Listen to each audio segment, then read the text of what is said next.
sorry about that. Sound carried through the house like it was made of paper. So I walked down the hallway that had been blocked by the red door, listening to the house creak and trying to figure out what Marie had been up to, sending me there. I wondered why she had lied and what else she'd lied about. She lied about everything? Maybe Pilsen was right, and it wasn't her nature. Maybe she couldn't even help herself. In the creaking house, with the smells of dirt and death fresh in my nose, the unreality of her story landed hard.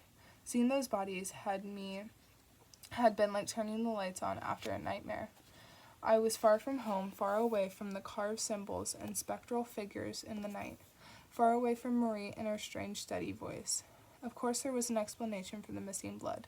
Just because we didn't know what it was didn't mean an explanation didn't exist, and it certainly did not make it a vampire.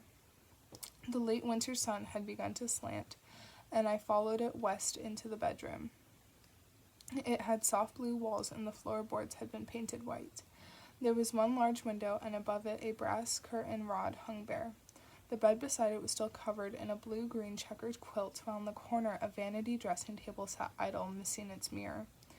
There was a large walk-in closet full of women's clothes, dresses in plain colors of yellow and gray, the style a little old-fashioned. As I walked around, making lines through the dust with my fingertips, I heard a voice from the main room note that the floors seemed too clean. Like freshly cleaned, he said, and a chill crept up the back of my neck. I hadn't noticed anything odd about the floors, but once he mentioned it, I realized he was right. The floors in the main room and the kitchens had shown. They'd been completely free of dust, yet the rest of the house looked like no one had been there in a year. "Did you check the entire house?" an agent asked. "Wasn't that red door closed?" The red door, I thought. The red door I was currently on the other side of. I walked out of the bedroom and back into the hall. The door had drifted mostly shut again, and I was about to say it was me that had opened it when I took a step and the floor squeaked.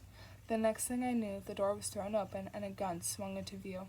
I ducked right before it went off and shot 2 holes into the wall. It's me! Shit, god damn it, kid, are you okay?" The shots had been so loud that my ears felt stuffed with cotton. More agents crowded into the door with their guns drawn, and I put my hands up. The guy who shot at me, a local police officer, not an agent, was shaking all over. He came in and helped me to my feet.